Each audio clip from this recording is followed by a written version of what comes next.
Katie, a cracking match. How does it feel to pull that one out?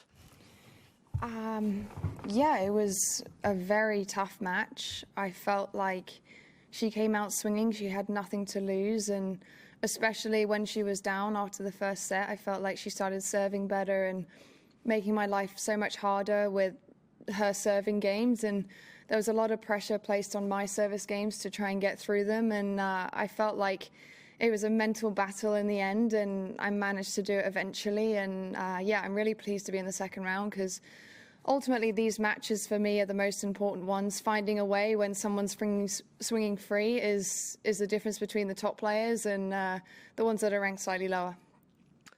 Any questions? It was pretty stressful out there, like you said. Was that down to the way she was playing, or the pressure you put on yourself to the emphasis to do well at the slams, or a bit of both? I would say maybe a combination. I think, with a player like that, she's so dangerous. You don't know what's going to come off of her racket. I think you're never fully in control. I think sometimes there are matches where you go out and swing and, you lose the match because you missed the ball. And it wasn't that today. It didn't feel like that. It felt like she was going after her shots and taking the first shot. And, ultimately she made a lot of them. Her serving today in the second and third set especially was really tough. And, I tried to stay with her as much as possible. And, she's a very good tennis player. There's a reason she's been ranked really high, and I feel like she's starting to get a bit of her mojo back at the end of the year and stuff. So, credit to her. She played a great match, but obviously I have to raise my game every match that I play, and I'll take the confidence from today and move on to the next round. Tamani. Congrats, Katie. Just deep in the final set, just curious what was going through your mind and what you were telling yourself to, keep yourself in those service games and, keep yourself just ahead. Yeah, I think my mind was in two places at once. I think the very first and, the most important was to keep fighting and fight for every single point. And as you know, in tennis, the momentum can shift within seconds. And, every single point that I was fighting for was another opportunity to get closer to the finish line. And, that was the most important thing that I was thinking about. The other side was obviously a bit more tactical, how I could get into her service games and what I could do different, which I wasn't quite getting in early in the third set. I think there were quite a few games where I was sort of walking from side to side and not really getting into them. And I feel like when I get into the rallies, then I've got more chances against her rather than, just getting ace the whole time. And it showed in the last game. I did something slightly different and tried to make her play more. And ultimately a bit of pressure kind of helped me get through that. Neil. Oh, hi. You've helped set a new British record of 6 first-round wins here. First of all, a reaction to that, and how much did Australia contribute to that? The Aussie #1 arriving halfway through the third set, and Alex, and just the home crowd generally cheering you on. Yeah, let's stop at the first point. That's so great to see. It's awesome to have some positivity coming out around British tennis, and it's been coming for a long time, and it's just the beginning. I really think that these girls and guys have been working so hard, and, everyone deserves a bit of credit. So obviously it's a great start for everyone, and let's hope we can keep that going. Secondly, having Alex there, he is my support system. He is someone who has helped me through the rough moments and the good moments, and he kind of leads me, I would say. I think he's shown himself what an incredible tennis player he is, and he's ranked top 10 in the world and has been there for the whole year, which is not an easy thing to do. And that shows me a lot of things, and I've learned so many different ways of becoming a better tennis player, probably ones that you probably don't even realize about, not just the easy ones that you see. And having him come out and support, it means pretty much everything to me. And having the extra positivity from my bench makes the difference. Katie, sorry to ask again on Alex. He was just here a second ago, and he said during his match, your score kept flashing up on the screen, so he found it hard, not to think about how you were going. Did you think about his game at all during your match?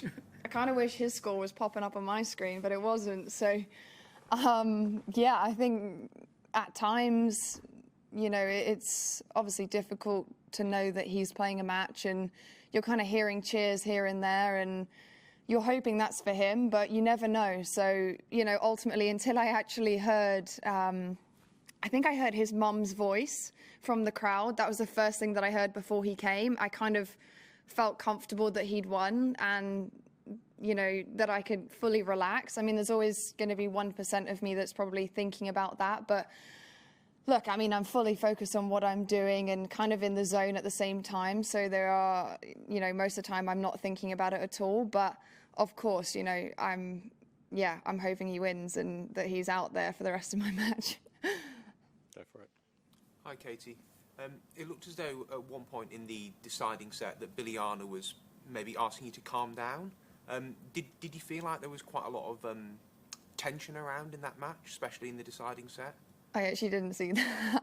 I don't feel like there was loads of tension. I felt a little bit stressed for sure. I did try and keep myself pretty calm the whole time. It wasn't really that I was struggling with. I felt like getting a rhythm was what I was struggling with more than anything. I think when I step up to the line and I go out and play a tennis match, I know that I'm going to fight from the start to the end, and I pride myself on that. So obviously in tight situations, there's a little bit, you know, more stress and tension, but I think that kind of helped me a little bit. I think that's why ultimately I managed to break her in the last game. It wasn't necessarily my own tension. It was just the way the match was going and the pressures of serving, and that we couldn't really get a break. I think that was something that I was just trying to get. And then once I'd almost relaxed a little bit and thought to myself, okay, this is going to go to a tie break, then I managed to start thinking about, oh, what can I do differently on her service games rather than just trying to break. Anything else? Nope. 1, 2, Casey, 3. was outside of Britain, was that the best support you've had?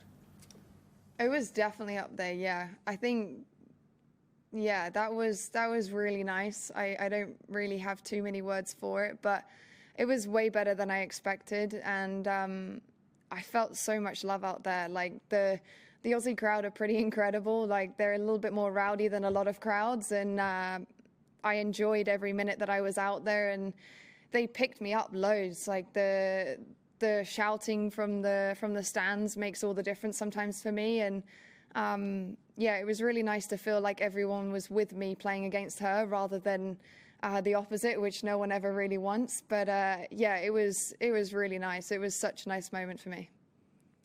Eleanor, Simon, Tommany. Katie, I know you'll want to go further than this. I just wondered, do you feel like a match like that can help you, having got through that one?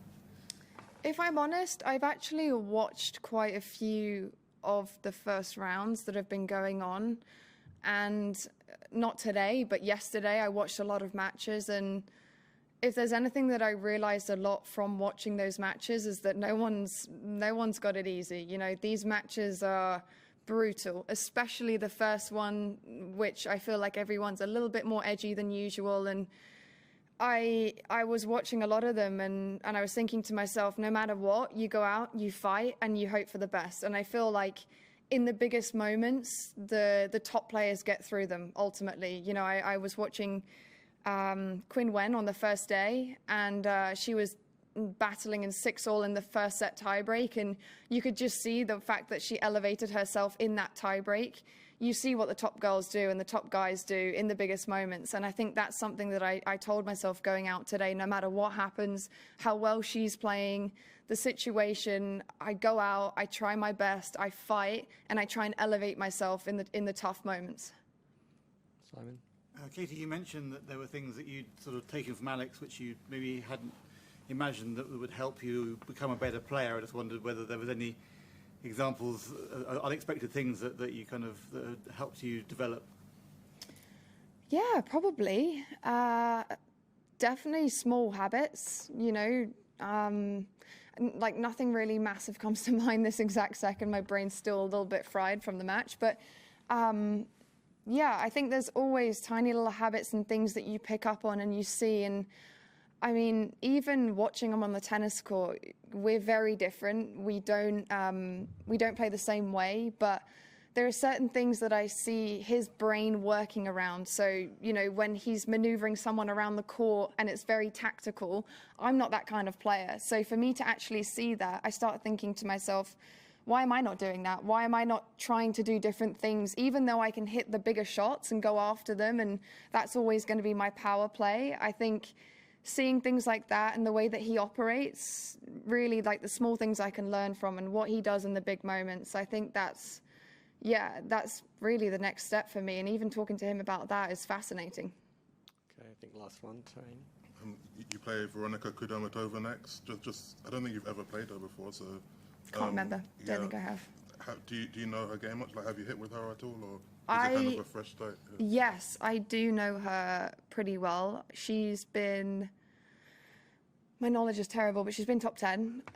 She's been top 10. She is a very good tennis player. Obviously, she's dropped down the rankings a little bit recently. I'm not sure what the reasoning for that is, but I saw she played a really good match tonight, and I'm going to expect, you know, her top 10 level coming in. And yeah, it's not going to be easy. I actually did play her in doubles, I'm pretty sure, on the clay. And I remember actually a few things from that match. So it'll be interesting to see how she implements them on the singles court as well. And I think I'm going to have to be ready for a big match again. She's going to come at me swinging, and she's someone who can obviously play some very, very good tennis, and I'm sure she'll elevate herself again from her ranking what it is right now. And yeah, I'm going to have to be sharp. Random question, if that's okay, sorry. Are you aware of the cameras around, like, behind the scenes? Like, all the player areas, there are cameras, and I was watching one of the streams on YouTube earlier, and they followed you, like, around the player warm-up area, you know, the corridors. So just curious if you're aware of them, or. That sounds terrible. I don't know why someone would want to see that. Seems like Big Brother. I am aware of the cameras, yeah. They are in, you know, you can see them. They're in prime locations. There's the odd time you forget. I don't know exactly where every single one is, but I know if you go in the warm-up area, there's going to be a camera or something like that, but I don't think too much about it. Okay, thanks everyone. Thanks, Katie. Thank you.